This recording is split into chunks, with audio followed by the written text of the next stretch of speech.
I was babysitting for Mr. Clark both nights. Upstairs, Mira was asleep.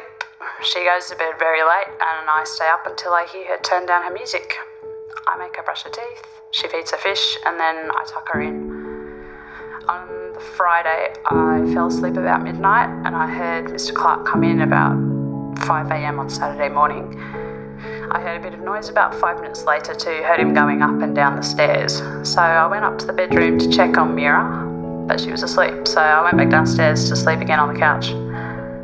About 7 a.m. I heard his car pull up and Mr. Clark came in.